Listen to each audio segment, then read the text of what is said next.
They call me Superman, big tall girls in a single bound. I'm single now, got no ring on his finger now. I never let another chick bring me down. So when you're in GTA Online, you hit the first thing that's going to come across is how to create your character and what the look of your character is going to be. So you can spend some time with this, because once you make your character, that's the character you're going to have forever.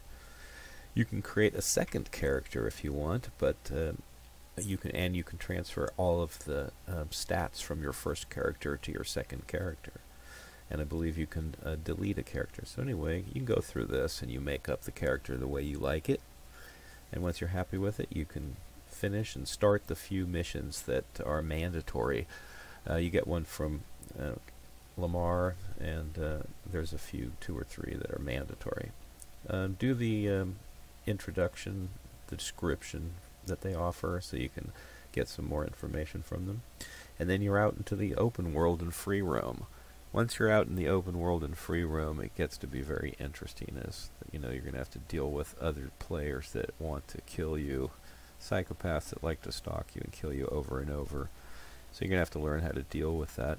Otherwise, it can be done in a co-op manner where you're playing with other players to accomplish missions, or you can go player versus player. So I hope this has helped a little bit.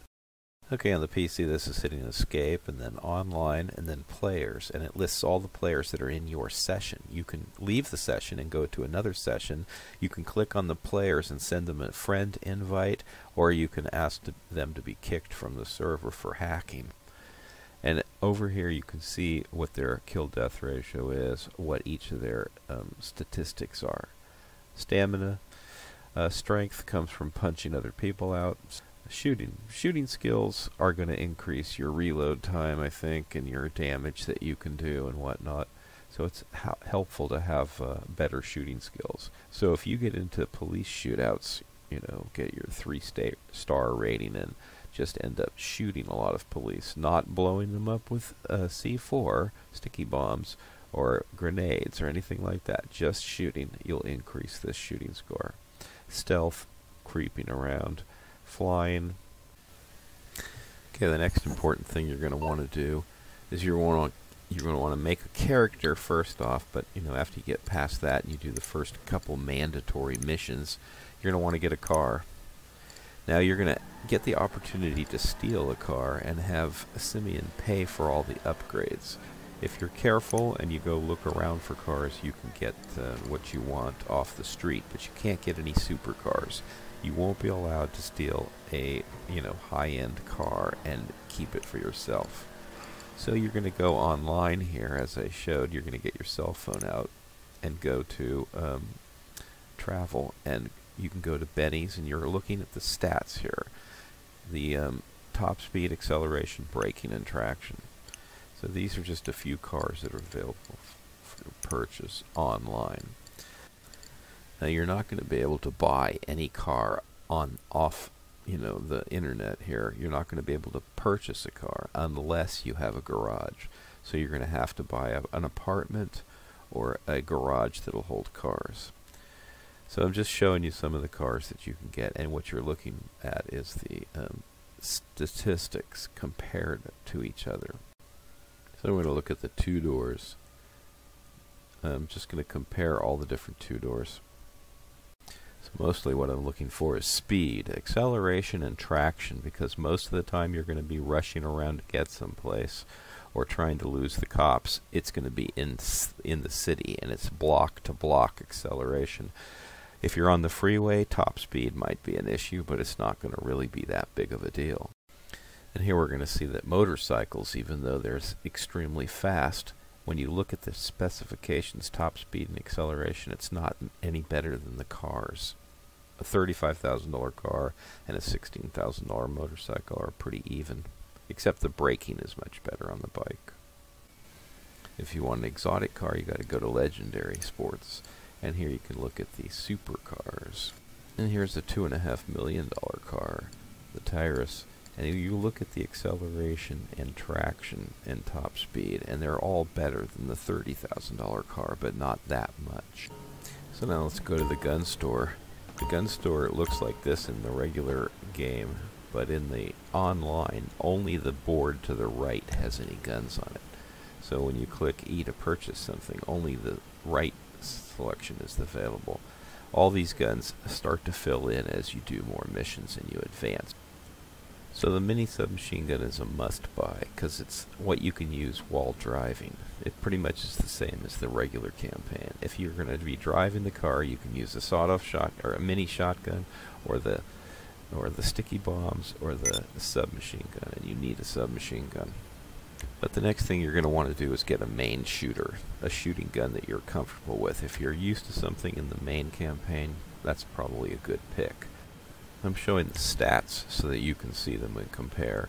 But the main shooter that I like is the Special Carbine because it has a 100-round coil magazine. That's the one that I'm showing right here.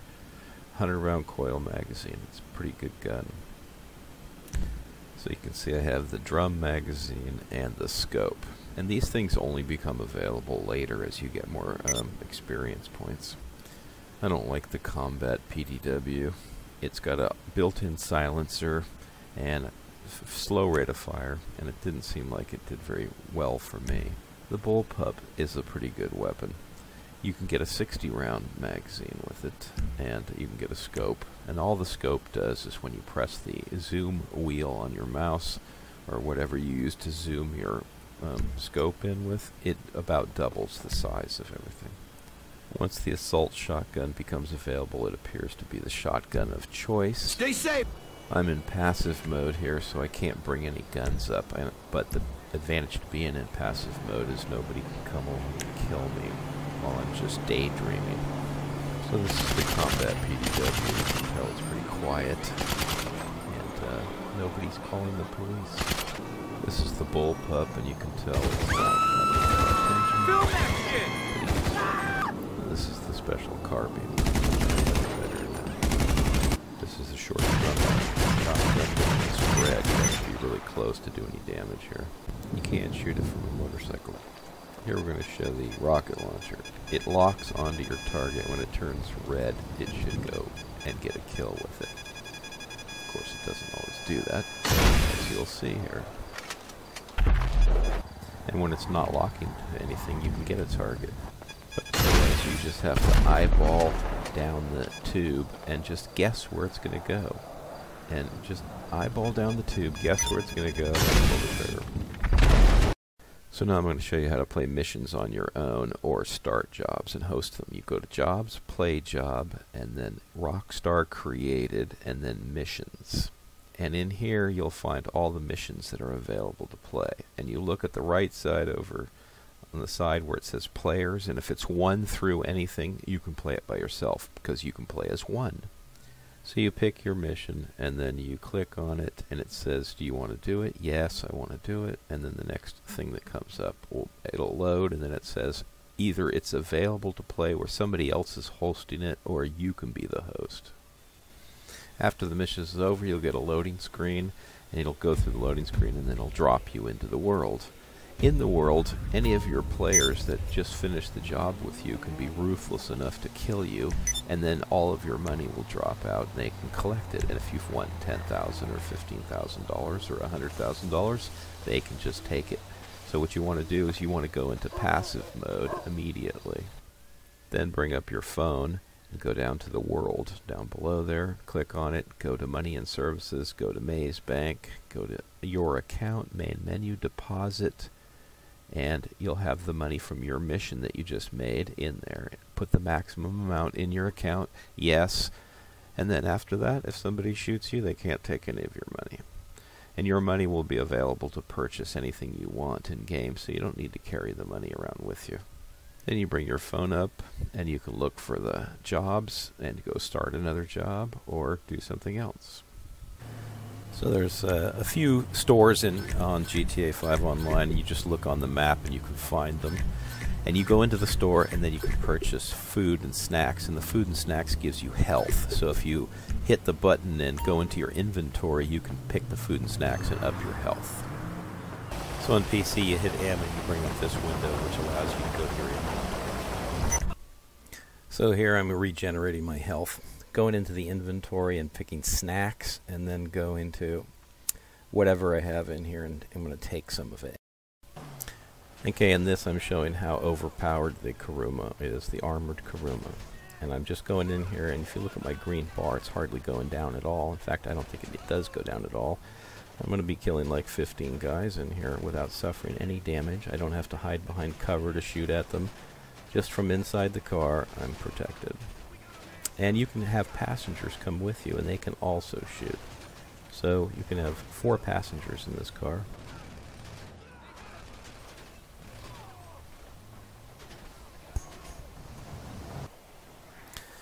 Okay, sometimes they'll spawn you in the middle of nowhere, and you don't know why. Why are you spawning up on Mount Chiliad, where it's going to take 5 minutes to go anywhere?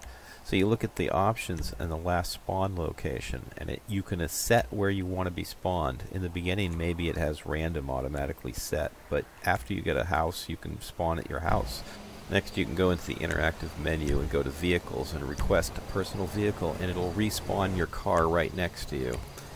And then you want vehicle access to be restricted to just passengers. Otherwise, somebody can jump in your car and drive off in it and leave you stranded. And lastly, you can go to your phone and call Moore's Insurance to replace your car if it gets blown up or somebody else destroys it or the police destroy it. The other thing I'm going to suggest you do is that you go on YouTube and you watch the different heist missions that are available in GTA 5 Online, because the instructions are horrible and they're not going to tell you what to do. There's a Pacific Standard Job, the Prison Break, and Humane Labs. And if you look and watch somebody else completing them, you can get an idea of the job that each of the parties has to do, because it's not all everybody's all together. Most of the time they have individual jobs they have to do. And if you don't know where to go and what to do, then you fail over and over again.